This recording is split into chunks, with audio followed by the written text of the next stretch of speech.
After a week of excavations, we start to pick up, pottery and discovering this destruction layer. Really getting our hands black from the fire of the destruction. Of the Babylonian. Oh yeah. This so it was obvious that we are having this original level of. Before she died in 2005, Dr. Eilat Mazar made a discovery that shook the world of archaeology to its core. When I saw it for the first time, actually, I didn't have any words. I think I was speechless. But what she uncovered, and the truth she carried with her until her final days, was far greater than anyone imagined. This was about the very heart of her life's work. What Dr. Mazar truly found inside the legendary palace of King David. It wasn't just a structure buried beneath centuries of dust. It was the physical proof of an ancient story many experts had long dismissed as nothing more than myth. What she unearthed in the old city of Jerusalem hinted at a reality that some are still desperate to keep hidden. For centuries, scholars and archaeologists have debated, was the story of King David genuine history, or a tale crafted to inspire a people scattered across time? Dig after dig revealed pieces, broken pottery, crumbling walls, narrow tunnels, but never the palace itself. The academic world remained unconvinced. By the late 20th century, a dominant school of thought known as the biblical minimalists had taken control of the discussion. To them, the stories of David and his kingdom were little more than folklore, legends without foundation. Then came Dr. Mazar's discovery, and everything changed. Their conclusion was harsh. According to the dominant scholars of the time, King David was nothing more than a minor tribal leader, and his so-called kingdom was merely a small, dusty settlement. The grand empire of David and Solomon, they said, was pure fiction, an elaborate legend created centuries later to glorify a forgotten past. And then came Dr. Eilat Mazar. Archaeology ran in her blood. Her grandfather, Benjamin Mazar, was one of Israel's most renowned archaeologists, a pioneer whose excavations near the Temple Mount changed the understanding of Jerusalem's history. For Eilat, history wasn't just something in books or buried in the ground. It was part of her family's legacy, discussed daily around the dinner table. But Eilat was different. While most children grew up reading the story of David and Goliath as a moral tale, she saw it as a historical record, one waiting to be confirmed through evidence. You see, Dr. Mazar held a belief that set her apart from most of her peers. She believed the Bible wasn't just a religious text, it was a map, a guide filled with real geographical clues, architectural details, and subtle hints pointing to ancient truths. In academic circles, that belief made her a target of ridicule. Many of her colleagues insisted that archaeology must rely solely on physical evidence, untouched by faith or ancient scripture. To them, biblical archaeology was almost a dirty word, something too easily swayed by belief, politics, and national identity. But Mazar wasn't deterred. She was determined to prove that sometimes the old stories are more real than anyone dares to believe. But Dr. Mazar didn't agree. She argued that dismissing the Bible entirely was like throwing away one of the most valuable historical records of the ancient Near East. Her conviction earned her both passionate supporters and fierce critics. Yet in the field, with a shovel in her hand and the sun beating down, she was unstoppable. Her focus narrowed to one figure, King David. For Mazar, proving that David's kingdom truly existed meant proving that the grand narratives of the Bible had roots in real history. She wasn't after small discoveries or scattered artifacts. She was searching for something monumental, David's palace, the very heart of his reign. This pursuit directly challenged the conclusions of Kathleen Kenyon, one of the most respected archaeologists of the 20th century. Decades earlier, Kenyon had excavated the same ridge in Jerusalem and concluded that, during David's time, the city was little more than a humble hilltop village. No palace, no empire, no grandeur. Her findings shaped the academic consensus. David's palace was a myth. But Mazar refused to accept that. She believed the problem wasn't that the palace didn't exist. It was that everyone had been searching in the wrong place. Before her passing in 2021, Dr. Mazar made a striking confession. She believed she had finally found it.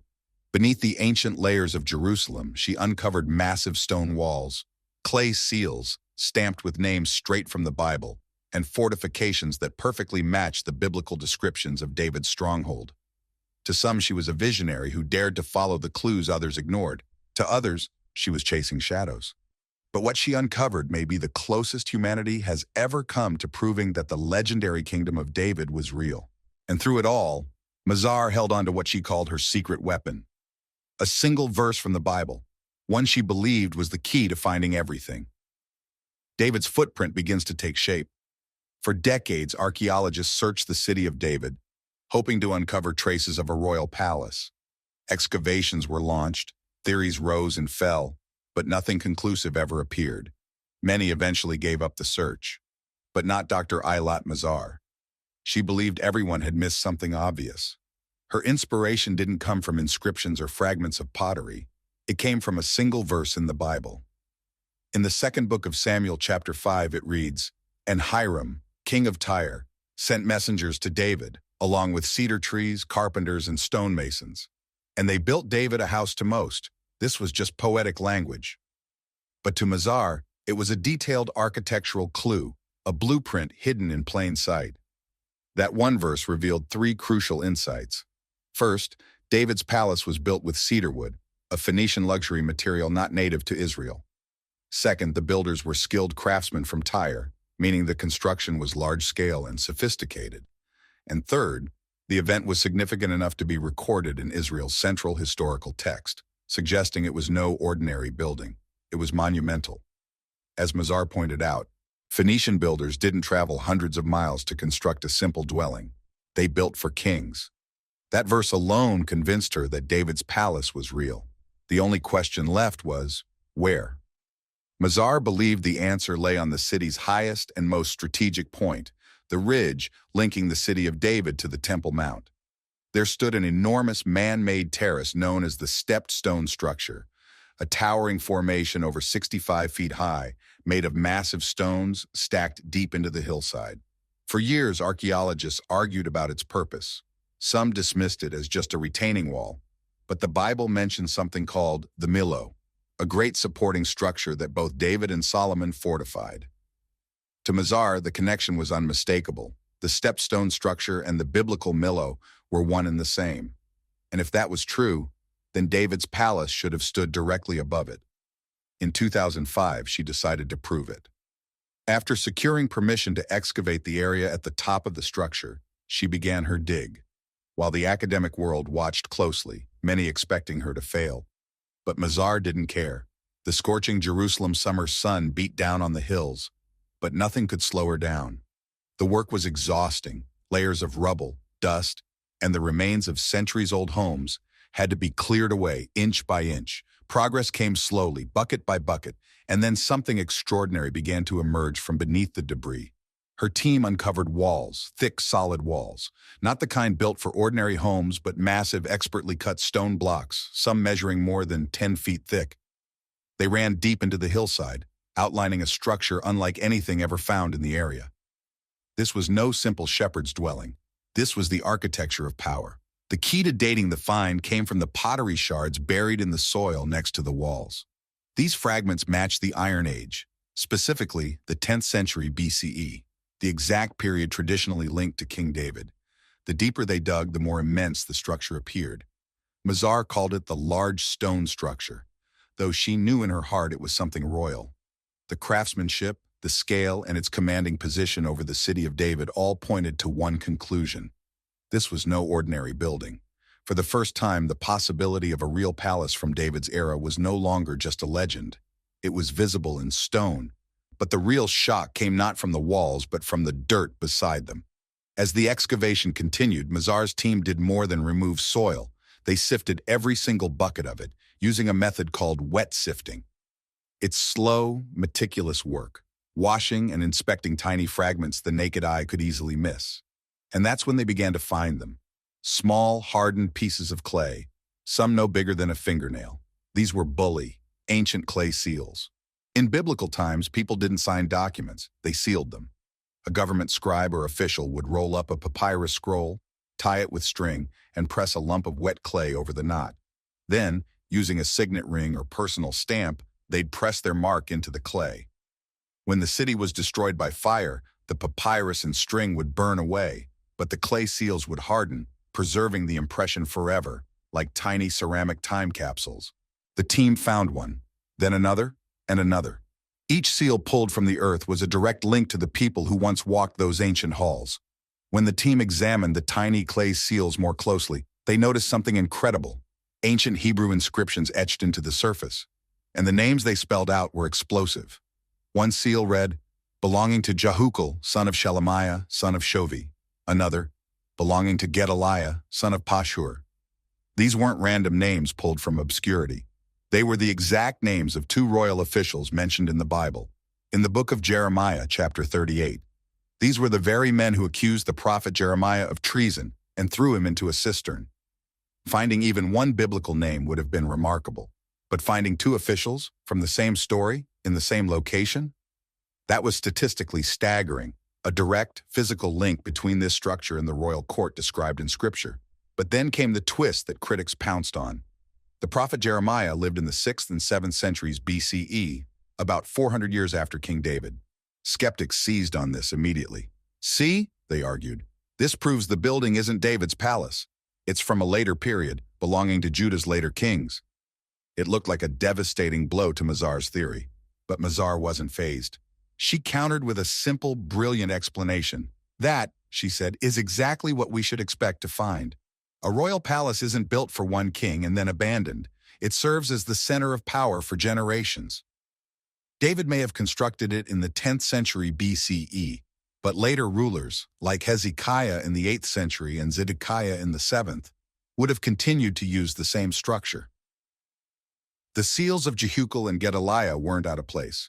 They were part of the royal archives used by Judah's kings for centuries. Far from disproving her theory, the discovery actually strengthened it. It showed that the building was indeed royal, a palace that had served as the seat of power right up until Jerusalem's fiery destruction. And the evidence didn't stop there. Mazar's team later unearthed another stunning find, a seal bearing the name of King Hezekiah himself. With her walls, her palace, and now her royal seals, Mazar had built one of the strongest cases yet. But her discovery reignited an even bigger question, one that still divides historians today. Was David's kingdom a myth, or was it real? Dr. Eilat Mazar had already rocked the archaeological world, but she wasn't done yet. After uncovering what she believed to be King David's palace, she shifted her focus slightly north, toward the Ophel, the ridge connecting her discovery to the Temple Mount. There, her team unearthed yet another astonishing piece of the puzzle, a massive fortification wall. This wasn't just any wall. The stones were colossal, laid with incredible precision, stretching more than 220 feet across the ridge. Alongside it, Mazar's team found the remains of a royal gatehouse and a tower, monuments of power and engineering skill. Once again, the pottery fragments buried within the foundation told the story. They dated to the Iron Age, around the 10th century BCE, the very time traditionally associated with King Solomon. This discovery struck directly at the heart of the biblical minimalist school of thought. If Jerusalem had walls, gates, and fortifications of such magnitude in the 10th century, then it couldn't have been a small provincial outpost. It was a wealthy, fortified capital, exactly as the Bible described. To Mazar, the palace, the gatehouse, and the city wall were all part of one grand narrative, a story of a small hilltop stronghold transformed into the political and spiritual heart of a kingdom. But Mazar's quest didn't end there. She wanted to go back to the very beginning of David's story, to the moment he first captured Jerusalem. According to the Bible, David's general Joab entered the city through a water shaft.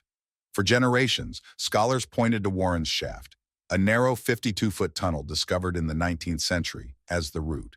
But critics scoffed, saying it would have been nearly impossible to climb, dismissing the story as myth.